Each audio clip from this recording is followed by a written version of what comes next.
Bismillahirrahmanirrahim. Assalamualaikum warahmatullahi wabarakatuh.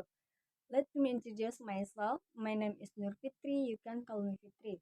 I'm from English Education Department second semester. The Honorable Mr. Sam Helmansyah, the lecturer of anti-korupsi, dan kepada adik-adik yang dan teman-teman yang saya cintai dan saya banggakan. Nah, di sini I want to tell about dampak masih korupsi. Nah, di mana pokok pembahasan di sini saya akan membahas 7 pokok pembahasan. Nah, yang di mana di sini itu yang pertama. Nah, yang pertama itu dampak ekonomi. Nah, di sini itu dampak masih korupsi itu pasti berpengaruh sekali terhadap dampak ekonomi ya. Termasuk ke arah yang ke ekonomi, bidang ekonomi. Nah, yang kedua itu dampak sosial dan kemiskinan masyarakat. Nah, tentunya di sini juga berpengaruh sekali ketika berkaitan dengan korupsi. Nah, di sini dampak sosial dan kemiskinan itu masyarakat itu semakin menambah ya. Nah, yang ketiga itu dampak birokrasi pemerintahan. Nah, di sini juga termasuk sekali. Nah, yang keempat itu dampak terhadap politik dan demokrasi. Nah, tentunya ketika kita berpikir tentang korupsi pasti berhubungan dengan politik dan demokrasi ya. Nah, yang kelima itu dampak terhadap penegakan hukum. Nah, ini yang lebih mengarah kepada kayak hukuman karena di sini itu korupsi itu di mana ada korupsi itu pasti yang berpengaruh sekali itu ketika mendapatkan suatu ditemukan, tentunya dia diberikan sanksi atau hukum. Nah, ya, dan diberikan sanksi atau hukum. Nah, yang keenam itu dampak terhadap pertahanan dan keamanan. Tentunya ketika kita terus melakukan korupsi tidak mungkin keamanan di negara kita ini tercipta. Nah, yang ketujuh itu dampak kerusakan lingkungan. Nah, di sini juga sangat parah ketika di daerah atau di daerah masyarakat di saat ini itu dampak kerusakan lingkungan itu sangat parah. Nah, selanjutnya di sini saya akan membahas yang tadi sub pokok pembahasan yang pertama itu dampak ekonomi. Nah, selanjutnya di sini sebelum saya membahas tentang dampak ekonomi, nah di sini saya akan menjelaskan sedikit tentang dampak masih korupsi. Nah, berbagai studi komprehensif mengenai dampak korupsi terhadap ekonomi serta variabel-variabelnya telah banyak dilakukan hingga saat ini. Nah, tentunya tadi saya jelaskan ya tentang pokok-pokok pembahasan yang tadi. Nah, jadi saat ini itu telah dilakukan terhadap variabel-variabelnya telah banyak dilakukan hingga saat ini ya. Nah, dari hasil studi tersebut jelas terlihat bahwa berbagai dampak negatif akibat korupsi. Nah, termasuk di sini itu korupsi dapat memperlemah investasi dan pertumbuhan ekonomi. Nah, di sini menurut Mauro pada tahun 1995. Nah, selanjutnya di sini dalam penelitian yang lebih elaboratif dilaporkan bahwa korupsi dapat mengakibatkan penurunan tingkat produktivitas yang diukur melalui berbagai indikator fisik baik seperti kualitas jalan raya. Nah, di sini pendapat menurut Tanzi dan Davodi pada tahun 1997. Nah, kita akan masuk ke subpok pembahasan tadi yaitu dampak ekonomi. Nah, di sini Mauro itu menerangkan hubungan antara korupsi dan ekonomi. Nah, di sini kita masuk di yang pertama tadi yaitu dampak ekonomi. Nah, menurutnya korupsi memiliki korelasi negatif dengan tingkat investasi, pertumbuhan ekonomi, dan pengeluaran pemerintah untuk program sosial dan kesejahteraan menurut Mauro pada tahun 1995. Nah, hal ini merupakan bagian dari inti ekonomi makro di mana kenyataan bahwa korupsi memiliki hubungan langsung dengan hal ini mendorong pemerintah berupaya menggulangi korupsi, baik secara preventif, represif, maupun kuratif. Nah, di sini terdapat 5 permasalahan ekonomi. Nah, yang pertama itu lesunya pertumbuhan ekonomi dan investasi. Yang kedua itu penurunan produktivitas. Yang ketiga rendahnya kualitas barang dan jasa bagi publik.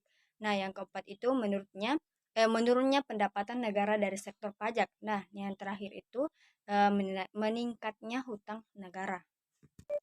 Selanjutnya di sini itu dampak Yang kedua itu dampak sosial dan kemiskinan masyarakat. Nah, yang dimana di sini dampaknya itu yang pertama itu mahalnya harga jasa dan pelayanan publik. Yang kedua itu pengentasan kemiskinan berjalan lambat. Nah, yang ketiga terbatasnya akses bagi masyarakat miskin. Yang keempat meningkatnya angka kriminalitas dan yang terakhir itu solidaritas sosial semakin langka dan demoralisasi otoritas pemerintah yang dimana itu yang pertama matinya etika sosial politik. Nah, yang dimaksud di sini itu korupsi bukan suatu bentuk tindakan pidana biasa karena ia merusak sendi-sendi kehidupan yang paling dasar yaitu etika sosial bahkan kemanusiaan. Nah, kejujuran sudah tidak ditegakkan lagi dan yang paradoksalnya itu adalah siapapun yang meneriakkan kejujuran justru akan diberikan sanksi sosial dan politik oleh otoritas menteri, aparat penguasa, bahkan oleh masyarakat sendiri. Nah, yang kedua itu tidak efektifnya peraturan dan perundang-undangan. Nah, secara umum peraturan dan perundang-undangan berfungsi untuk mengatur sesuatu yang substansial dan merupakan instrumen kebijakan yang berguna untuk memecahkan suatu masalah yang ada di dalam masyarakat. Nah, dengan adanya peraturan dan perundang-undangan diharapkan berbagai permasalahan yang terjadi di masyarakat dapat dipecahkan dengan baik, jelas dan berkeadilan yang pada akhirnya akan merusak semua pihak. Yang ketiga itu birokrasi tidak efisien. Nah, yang dimaksud di sini itu survei terbaru yang dilakukan oleh Perch menunjukkan bahwa tiga negara Indonesia, baik India, Filipina, Indonesia adalah negara dengan performa birokrasi yang paling buruk di Asia, sedang Singapura dan Hong Kong adalah yang paling efisien. Nah, yang keempat itu dampak terhadap politik dan demokrasi. Yang dimana di sini itu mencakup tentang yang pertama itu munculnya kepemimpinan korupsi, yang kedua hilangnya kepercayaan publik pada demokrasi, yang ketiga itu menguatnya plutokrasi, yang keempat itu adalah hancurnya kedaulatan rakyat. Nah, di sini dampak terhadap penegakan hukum yang dimana ini yang termaksud di sini itu yang pertama fungsi pemerintahan mandul. Nah, di mana di sini yang pertama itu korupsi menghambat peran negara dalam pengaturan alokasi. Yang kedua, korupsi menghambat negara melakukan pemerataan akses dan aset.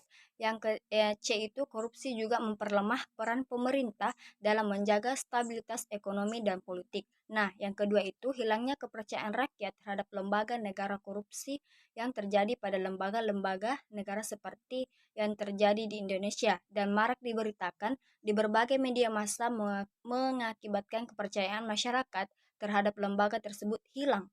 Nah, berikut ini lembaga negara yang paling korupsi menurut barometer korupsi atau global. Di sini pada tahun 2009. Nah, yang pertama itu legislatif yakni itu Dewan Perwakilan Rakyat, kedua itu partai politik, yang ketiga Kepolisian Republik Indonesia, yang keempat itu lembaga peradilan yakni itu Mahkamah Agung dan Kejaksaan Agung. Selanjutnya di sini itu dampak terhadap pertahanan dan keamanan.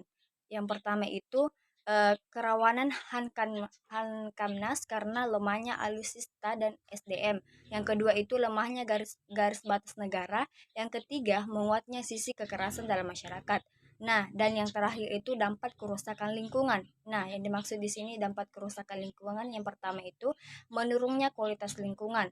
Menurut laporan yang dibuat oleh State of World Forest dan FAO, Indonesia sebagai negara kelima terbesar yang mempunyai hutan alam menempati urutan kedua dalam laju kerusakan hutan yang terjadi. Yang kedua itu menurunnya kualitas hidup. Nah, di mana yang dimaksud di sini itu lingkungan hidup yang telah rusak akan bukan saja akan menurunkan kualitas lingkungan itu sendiri, namun lebih jauh akan berdampak terhadap menurunnya kualitas hidup manusia yang ada di dalamnya serta kualitas hidup yang global. That's all for me. Thank you very much for nice attention. Wassalamualaikum warahmatullahi wabarakatuh.